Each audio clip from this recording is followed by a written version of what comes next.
बिस्मिल्लाहिर्रहमानिर्रहीम। अस्सलाम वालेकुम नाज़रीन, आप स्मार्ट विजन टीवी देख रहे हैं। मैं अनवर फवाद हूँ। नाज़रीन इकराम, आम इंतखाबात की तैयारियाँ शुरू करें। इलेक्शन कमीशन का सूबाई चीफ सेक्रेटरीज़ को मरसला। पंजाब, सिंध, बलूचिस्तान और खैबर पख्तूनख्वा के चीफ सेक्रेटरीज़ को इलेक्शन कमीशन की तरफ से मरसला अरसाल कर दिया गया। इलेक्शन कमीशन ने चारों सूबों के चीफ सेक्रेटरीज़ को हंगामी मरसला अरसाल करते हुए आम इंतखाबात की तैयारियाँ शुरू करने का हुक्म दे दिया।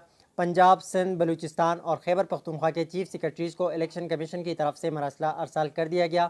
इलेक्शन कमीशन ने मरसले में कहा कि आइन आर्टिकल 220 के तहत तमाम एग्जीक्यूटिव्स इलेक्शन कमीशन की मुआवनत के पाबंद हैं। मरसले के मुताबिक चीफ सेक्रेटरीज़ इंतखाबात की तैयारियों के लिए इलेक्शन कमीशन के मुआवनत करे। इलेक्शन कमीशन ने मजीद कहा कि चीफ सेक्रेटरीज़ मुतालिका कमिश्नर को 20 दिल्ली इलेक्शन कमीशन ने फौरी राब्ते की हिदायत दे। ख्याल रहे कि इलेक्शन कमीशन ऑफ पाकिस्तान ने आम इंतखाबात जनवरी के आखिरी हफ्ते में इलेक्शन करवाने का ऐलान कर दिया। इलेक्शन कमीशन ने इस हवाले से आलामिया जारी किया है, जिसमें कहा गया है कि मुल्क भर में आम इंतखाबात जनवरी के आखिरी हफ्ते में करवा दिए जाएंगे। इलेक्शन कमीशन के आलामिया के मुताबिक आज इलेक्शन कमीशन ने हल्काबंदियों के काम का जायजा लिया। 27 सितंबर को हल्काबंदियों की इब्तिदाई फहरिस्त जारी की जाएगी। एतराज़ात के बाद हतमी फहरिस्त 30 सितंबर को जारी किया जाएगा। इसके बाद 54 दिन के इलेक्शन प्रोग्राम के बाद इंतखाबात जनवरी 2024 के आखिरी हफ्ते में करवा दिए जाएंगे। इलेक्शन कमीशन ने इंतखाबात जनवरी 2024 के आखिरी हफ्ते में कराने का ऐलान कर दिया।